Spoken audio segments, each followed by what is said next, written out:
Prologue. Bright sunshine flooded through the tall windows, touching each surface with its dazzling light. Every corner of the room was bathed in a soft yellow glow, and its elegant proportions were displayed to their best advantage. It was a disaster. The one thing she hadn't allowed for was a sunny day. Maximum impact. That's what she was striving for. The clothes, the hair, the jewelry, her attention to detail had been impeccable, and any false note would influence his perception of her credibility.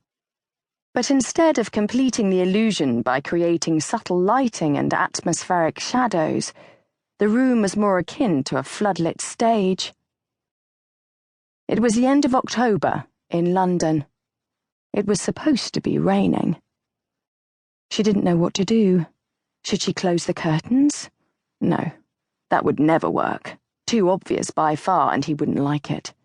But time was running out, and she had to think fast.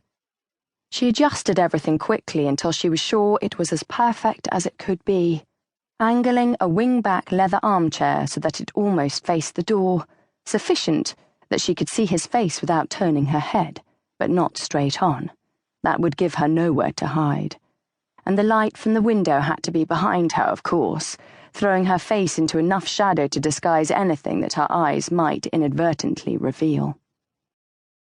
Her preparations were complete. All she could do now was wait and think of the inevitability of what was about to happen. Every muscle in her body was taut, and her shoulders were rigid. She forced herself to relax. She heard the sound of a taxi drawing to a halt and a car door slamming. She quickly glanced in the mirror to check that everything was perfect, and was alarmed to see the inner turmoil betrayed in her eyes. She breathed deeply, suppressing the thoughts and images that were crowding her mind, fighting to compose herself. She heard nothing more for several minutes, but she knew he was in the house. There were no footsteps. The deep pile carpet in the hall and up the staircase to the third floor smothered any sound. But he was moving straight towards the bedroom. Every nerve ending in her body told her so. The door opened slowly, but he remained in the doorway, his expression inscrutable. He didn't speak for several moments, and she steadily returned his gaze.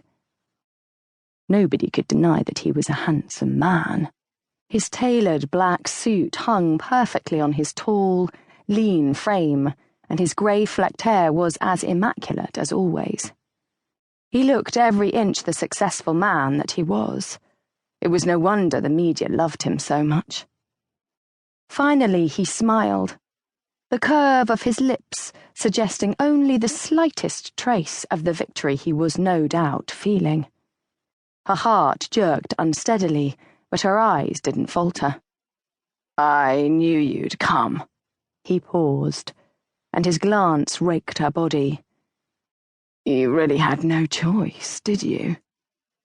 He nodded, as if with a sense of self-satisfaction. "You look perfect." Knowing she could afford no mistakes, she had chosen carefully, selecting a black leather knee-length skirt with sheer black stockings, coupled with a white silk knit V-neck top designed to cling lightly to her breasts and offer just a hint of what was beneath. Her legs were artfully crossed, showing a glimpse of thigh, and her simple but elegant gold jewelry completed the picture. It seemed that he was pleased. She had passed the first test and prayed that she could keep her emotions in check for just a little longer.